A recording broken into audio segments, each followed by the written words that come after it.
Magandang umaga, ngayon po ay araw ng Miyerkules, September 27, 2023, update po muli sa lagay ng panahon. Ayon sa Pag-asa, isang low pressure area ang minomonitor sa labas po ng ating Philippine Area of Responsibility, silangan po ng extreme northern Luzon. Ang nasabing low pressure area ay nakakaapekto at nagpapaulan na po ang trough nito sa ilang bahagi ng Visayas at Mindanao. Sa ngayon, mababa ang tsansa na lumakas bilang bagyo sa loob ng 24 oras, ngunit patuloy natin na i-monitor dahil sa posibilidad po ng pagbabago sa forecast. Habang mga localized thunderstorms naman, patuloy pa rin na nagpapaulan sa iba pang bahagi ng ating bansa, kasabay po ng habagat o southwest monsoon.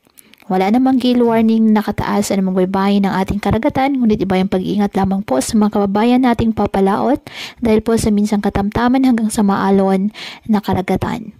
Ngayong araw, dahil po sa trough ng nasabing low pressure area, ang Mindanao at Eastern Visayas asahan po ang maulap na kalangitan na may kalat-kalat na pag-ulan at thunderstorms. Ang Palawan, apektado po ng habagat, kaya asahan po dyan ang maulap na kalangitan na may kalat-kalat na pag-ulan at thunderstorms.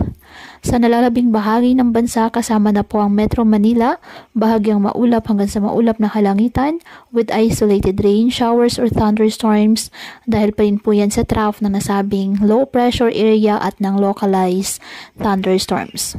Kaya pinapayuhan ng ating mga kababayan na maging maingat po sa mga posibilidad ng pagbaha at pagguho ng lupa, lalo na po kapag may malalakas na ulan, at ugaliin na magdala palagi ng payong o kahit ano pa ng gas sa ulan o kahit naman sa init ng araw kapag lalabas po ng ating mga tahanan.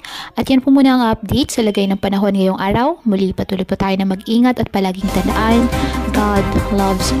Stay safe.